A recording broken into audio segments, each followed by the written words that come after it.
What's up, people? Back with another video. So today we're talking about the Romanian Deadlift, yet another of the movements that is named after an Eastern European country.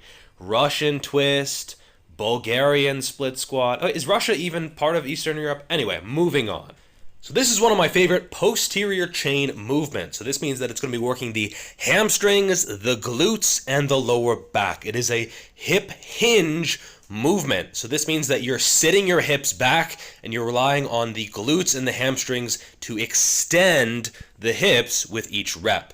The lower back, the spinal erectors, will be absolutely active during this movement. However, they should not be the prime movers, and you should fight with each rep to keep a neutral spine. So I want you to keep braced, keep focused, and keep positioning.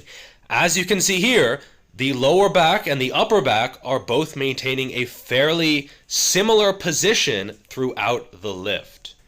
And this is for a few reasons. First, you're trying to focus on the hamstrings with this movement. You're not going to be able to isolate the hamstrings. Anyone who says they isolate the hamstrings with RDLs, please slap them for me. I can't be held accountable for any slaps that you give anyone, but please do nevertheless. This is because everything is going to be moving. It's going to be working the calves, the hamstrings, the glutes, lower back, but it's also going to be working the lats to keep the bar close. As you can see here in this bottom position, you're trying to keep the bar close to your shins, and that requires lat activation.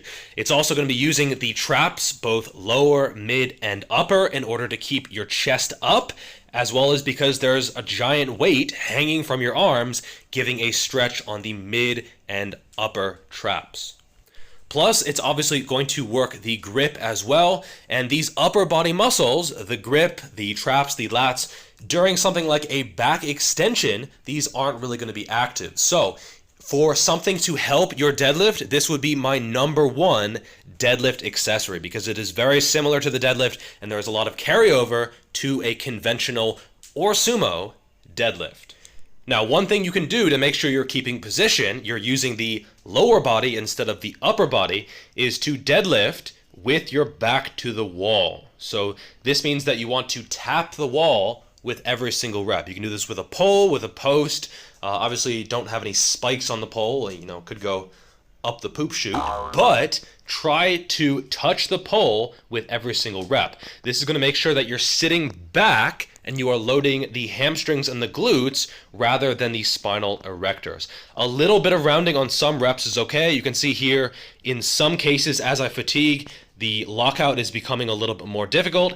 If the lockout is becoming a challenge, that's probably a sign that you are a little bit too fatigued, you're a little bit too rounded over, and the weight is probably a little bit too heavy. You should focus on the posterior chain, focus on the hamstrings, focus on the glutes.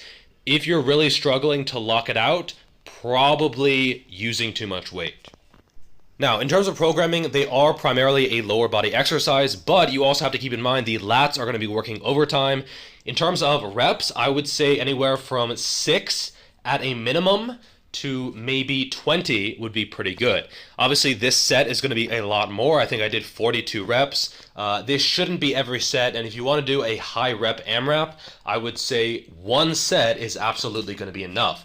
This is one exercise that causes a ton of soreness, and if you're going to do a bunch of sets, you're going to be so sore that you're probably going to be overdoing it. So I would say for most people, you're looking at 3 to 5 working sets of probably around 8 to 12 reps is going to be a good number to shoot for. Also, leave your ego at the door. You can always lift more weights by getting a little bit of quad drive out of the bottom position or by rounding your upper back, but this doesn't necessarily mean that you're going to get more out of the exercise. So keep humble, use maybe 50 to 60% of your deadlift max. If you're going up to like 70 or 80 or higher than that, you're probably going to be using some muscles that you probably shouldn't be using. For more on this exercise and dozens of others, check out my book. It's available on Amazon. It is $8, which is a ridiculously low price. Tons of information, 200 pages.